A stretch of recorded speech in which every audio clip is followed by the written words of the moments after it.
नमस्कार, आप देख रहे हैं डॉक्टर साहिब, आपके साथ मैं हूं मुस्कान। दर्शकों, आज के इस एपिसोड में हम बात करेंगे एट्रिजन के बारे में। हम कई बार ऐसा देखते हैं कि दांतों में एक खुरदुरा सा हो जाता है दांतों के मसूड़ों के पास। आज हम इसी पे खास बातचीत करेंगे और ये जानेंगे कि कई बार लोग हैं जो खाने के बाद अपने दांतों की सफाई के लिए बहुत सारी चीज़ों का इस्तेमाल करते हैं। आज हम इसी पे बातचीत करेंगे और ये जानेंगे कि ऐसे बार बार दांतों में कुछ भी लगाना या लकड़ी का इस्तेमाल करना कोई भी चीज़ का, क्या ये सब सही है या गलत, और इससे क्या इसके फ़ायदे या नुकसान है। इसी पे खास बातचीत करने के लिए आज हमारे साथ मौजूद है डॉक्टर संजय संथालिया। आपको बता दें कि बिहार के जाने माने डेंटिस्ट है। सर नमस्कार, बहुत बहुत स्वागत है आपका। धन्यवाद। सर, हम आपसे जानना चाहेंगे, हम कई बार ऐसा देखते हैं कि लोग दांतों खाने के बाद अक्सर हम देखते हैं कि दांतों की सफाई के लिए कुछ भी ऐसे स्टिक का कोई यूज़ करते हैं दांतों में, कुछ खाना अगर फंस जाता है या कुछ इस वजह से दांतों में खुरदुरा सा भी एक हो जाता है। मैं आपसे जानना चाहूँगी कि ऐसे करना क्या सही है या गलत, थोड़ा विस्तार से बताएं हमें। दांतों में खुरदरापन का मेन कारण है इरेगुलर ब्रशिंग। यदि आप हार्ड ब्रश का यूज़ ज़्यादा करते हैं, काफ़ी देर तक ब्रश करते हैं, लोगों को ये नोशन है कि यदि काफ़ी देर तक हम ब्रश करेंगे तो दांत की सफाई ज़्यादा होगी। दांत की सफाई ज़्यादा नहीं होती है, दांत की घिसाई ज़्यादा होती है, जिसके फलस्वरूप दांतों में झंझनाहट शुरू हो जाती है, कनकनाहट शुरू हो जाती है। और दांत का जो ऊपर का परत है, लेयर, जिसको इनामेल कहते हैं, वो धीरे धीरे घिसने लगता है, तो दांतों में कनकनाहट या झंझनाहट चालू हो जाता है। कई लोग खाने के बाद जब दो दांत के बीच की जगह, जिसको इंटरडेंटल स्पेस कहते हैं, उसमें जब खाना फंसने लगता है तो लोग तिनके से या किसी चीज़ से उसको बार बार जो है निकालने की कोशिश करते हैं। तो उसके वजह से भी दो दांत के बीच में जो है वो कांस्टेंट प्रेशर पड़ने की वजह से वो गैप स्टार्ट हो जाता है। उसके बाद जब आप खाते हो तो उसी जगह वो खाना फंसता है।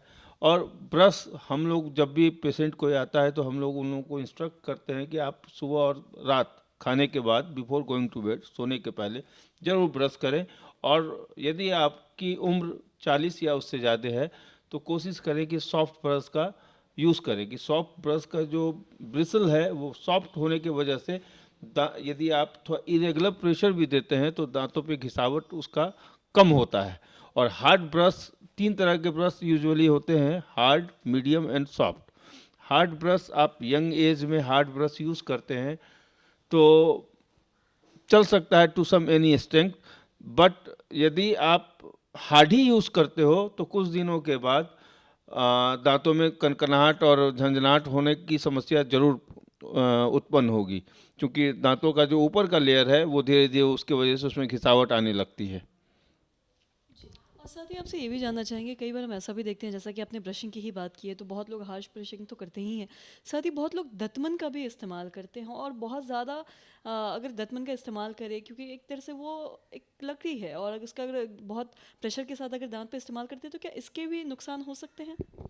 दतवन के कुछ फ़ायदे भी हैं बट नुकसान भी बहुत है। एक तो जो भी लोग दतवन का यूज़ कर रहे हैं, खासकर रिमोट एरियाज, गांव देहात में इसका उपयोग लोग ज़्यादा करते हैं। दतवन है या बांस की बल्ली या कुछ भी तोड़ लिया, उससे सो दातुन करने लगे, तो उससे क्या होता है कि दांतों के ऊपर जो है प्रेशर ज़्यादा पड़ता है। तो कई दफ़े उसके वजह से दांत में घिसावट होने की भी समस्या हो सकती है। और यदि बहुत ज़्यादा प्रेशर से आप करेंगे तो कई बार उसके वजह से दांत हिलने की भी समस्या हो सकती है। तो मेरी समझ में कि दातुन का उपयोग कम से कम करें, वो ज़्यादा बेटर है। सर, बहुत बहुत शुक्रिया तमाम जानकारी देने के लिए। तो आशा करते हैं दर्शकों कि आप भी समझ पाए होंगे कि दांतों में ऐसे बहुत ज़्यादा हार्श ब्रशिंग करना नहीं चाहिए। जितना ज़रूरत हो उतनी देर तक ही ब्रश करें। ज़रूरत, कई बार ऐसा भी देखा जाता है कि लोग ज़रूरत से ज़्यादा दिन में 2-3 बार ब्रश करते हैं, और कई बार ऐसा भी देखा जाता है कि ज़रूरत से ज़्यादा 10-10 मिनट या 15 मिनट तक ब्रश करते हैं, जिस वजह से कहीं ना कहीं दांत में घिस भी जाते हैं, और कहीं ना कहीं इसके नुकसान भी काफ़ी ज़्यादा है। तो आशा करते हैं दर्शकों की जो तमाम जानकारी है आपके लिए लाभदायक रही हो। तो आज की इस वीडियो में इतना ही। अगर आपने अब तक हमारे चैनल को सब्सक्राइब नहीं किया तो तुरंत कर ले, साथ ही हमारे फेसबुक पेज को लाइक करें। वीडियो देखने के लिए आपका धन्यवाद।